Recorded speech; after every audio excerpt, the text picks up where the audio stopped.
मात पिता और गुरु की वाणी, विनय विचार करो शुभ जानी।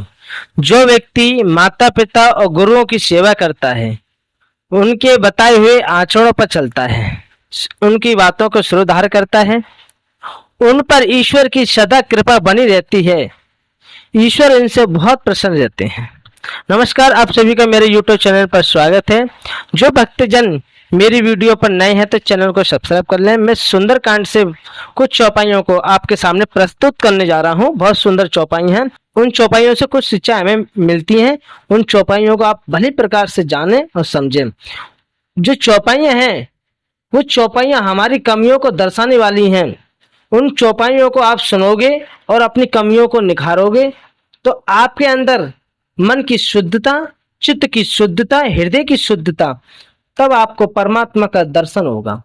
प्रभु श्री राम जी का दर्शन वही कर सकता है जिस हृदय में लेश मात्र भी पाप नहीं है, लेश मात्र भी अवगुण नहीं है, वही प्रभु श्री राम जी का दर्शन कर सकता है। तो वीडियो को अंत तक देखें।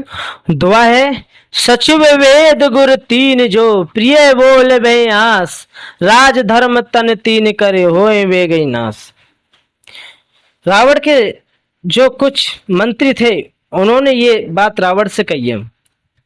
मंत्री, वेद और गुरु, ये तीन अप्रसन्नता से या किसी भय से या किसी लाभ की आशा से, हित की बात ना कहकर, तुम्हारे हित की बात नहीं कहकर और तुमसे मीठा मीठा बोलते हैं, ठकुर सुहाती कहने लगते हैं, तो राज्य, शरीर और धर्म, इन तीनों का शीघ्र ही नाश हो जाता है।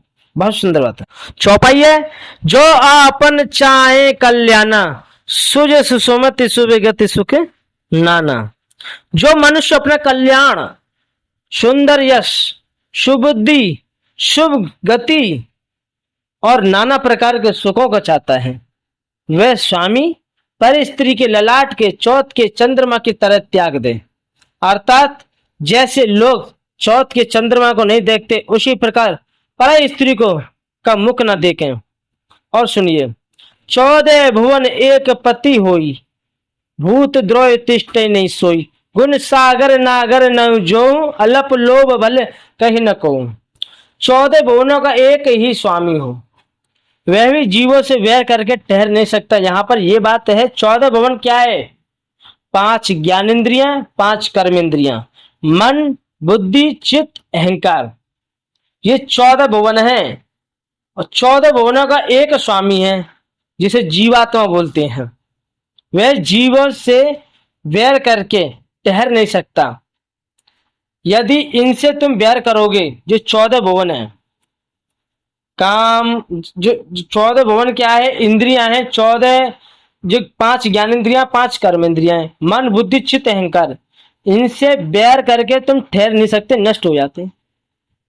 जो मनुष्य गुणों का समुद्र, जो मनुष्य गुणों का समुद्र है, उसमें माने अच्छे गुण हैं, बहुत चतुर है, लेकिन उसमें जरा सा भी अगर लोभ है, जरा सा भी अगर मोह है या काम है या उसमें अहंकार है, लेश मात्र भी, तो उसका जितना भी आते उसके अंदर अच्छाइयां हैं, जितनी भी उसके अंदर अच्छाइयां हैं, गुण हैं, उन सब पर पानी फिर जाता है। इसी प्रकार जो मनुष्य परमात्मा की ओर जाता है, जो भक्ति भाव होते हैं उनके अंदर लेश मात्र भी क्रोध नहीं होना चाहिए, विषय किसी भी प्रकार का नहीं होना चाहिए उनके अंदर, एकदम सत्वगुणी मनुष्य होना चाहिए।